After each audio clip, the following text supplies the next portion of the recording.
Oke, selamat pagi teman-teman. Ini tadi saya udah buat videonya, tapi kayaknya salah ya pas share screen. Saya ulang lagi ya. Eh, Baik, kita ketemu lagi di channel saya di kelas literasi ini. Lama ya nggak ketemu, nggak bikin video karena selama PJJ ini memang agak kurang produktif. Sempat agak ini juga nih, ini akun mau diterusin apa enggak ya gitu. Jadi saya sempat lagi senang-senangnya nge-podcast kebetulan gitu.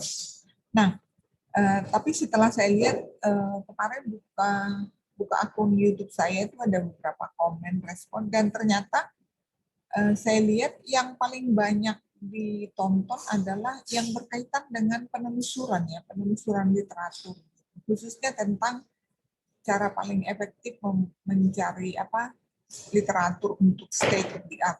Nah, ada satu yang mungkin bermanfaat juga buat teman-teman mahasiswa, teman pustakawan, ketika melakukan penulisan tugas akhir, gitu.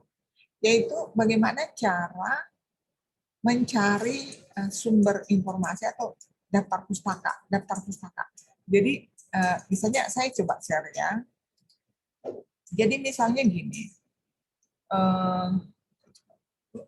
dan misalnya ini ya, ini adalah sebuah artikel, ini benar kelihatan. Ini adalah sebuah artikel, katakanlah ini tadi. Jadi misalnya nih, saya dapat artikel ini nih gitu, tapi belum ada daftar pustakanya gitu, daftar pustakanya. Nah, bagaimana cara mencari ini? Ini diambil dari mana ya? Seperti itu kan. Nah, ini kita bisa menggunakan Google Scholar sebagai apa? Sebagai fasilitas untuk mencari daftar pustaka. Saya buka Google Scholar. Maaf, ini akun podcast saya. Saya buka Google Scholar dulu ya. Jadi saya buka Google Scholar ini. Kalau ya di kita Google Cendekia ya namanya. Nah, tampilannya seperti ini. Kalau buat kami pustakawan, ketika menelusur informasi yang sifatnya akademik, ya namanya juga scholarly ya, Google Scholar itu biasanya kita pakai Google ini, tidak pakai Google Chrome gitu. Jadi informasi yang kita dapat dari Google Scholar itu dipastikan dari akademik atau dari government. Pokoknya yang tidak ada iklan apa namanya ya, informasi-informasi sampah itu nggak ada. Nah, jadi saya misalnya bisa pakai ini. Saya pengen ini, bro, ini nama ini saya copy paste, saya copy dulu ya. Tadi saya udah copy kayaknya ya. Kemudian saya paste ke Google Scholar, kemudian enter aja. Nah, nanti saya pengen lihat nih. Nah, ini kan namanya sama ya, nama sama dan tahunnya 2015. Tapi kan belum tentu dong artikel ini mengutip dari sini. Bagaimana cara untuk kira-kira mengidentifikasi? Jadi how to identify that the resource is relevant. Nah ini kalau kita lihat adolescent and pet in global retail. Ini dia bahas tentang global retail ya. Nah artikel ini juga kebetulan membahas memang tentang global retail. Jadi praktek saluran distribusi barang dan seterusnya. Maka saya berasumsi bahwa sumber yang dimaksud di sini adalah ini. Gitu. Nah ini tinggal kita klik ini, lalu ambil. Kalau kita pakai API style, tinggal diklik API style, copy. Nah ini dapat nih daftar pustaka untuk ini. Gitu. Nah simpel kan?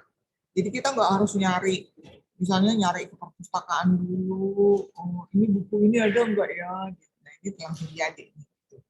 Begitu juga untuk seterusnya. Katakan misalnya ini, Das Gupta and Mondria. Ya, ini kan terdiri dari beberapa penulis. Nah, kita boleh saya coba-coba aja. Jadi sebetulnya ini iseng-iseng gitu, tapi iseng-iseng yang efektif menurut saya. Memang tidak semuanya selalu ditemukan di Google Scholar. Ada juga kalau dia dari sumber tercetak misalnya yang belum ada e-resource-nya, memang kita belum bisa, belum tentu dapat, tapi tetap bisa ada kemungkinan. Nah, ini misalnya contoh ya, saya ini. Nah, kita lihat dong, ini kan namanya ini ya, yang mau kita cari kan sebetulnya ini ya, tapi yang muncul adalah ini. Judulnya ini dan penulisnya ini. Tapi di artikel ini, dia mengutip dari sini juga. Nah, kalau kita lihat, ini adalah artikel atau literatur tentang channel strategi marketing. Jadi sama nih dengan topik yang dibahas di sini nih, ya. Nah, kalau kita lihat di sini, dia mengutip dari si Dasgupta ini juga. Nah, kalau teman-teman, kalau kita udah mentok, benar-benar nggak dapat nih literaturnya, tapi ini kan harus dimasukkan di daftar pustaka, seperti itu. Nah, kita buka aja dokumennya, kita buka dokumennya ini, lalu kita lihat di daftar pustakanya dia. Daftar pustakanya dia, nah, kita lihat. Nah, ini kan ada nih. Nah, berarti dia ambil dari sini. Gitu. Nah, ini kita boleh pakai. Nah, tapi misalnya gini, tapi kan belum tentu yang saya kutip itu benar-benar sama dengan yang dikutip orang ini. Gitu. Nah, kalau yang dikutipan langsung, misalnya benar-benar kalimat dari ini kita kutip, itu memang harus persis menyebutkan halamannya, ya kan? Jadi dikutip dari halaman berapa. Tapi kalau literatur ini kita jadikan sebagai salah satu sumber rujukan kita aja, bukan berupa kutipan langsung, kan dia cukup ini, cukup seperti ini aja gitu.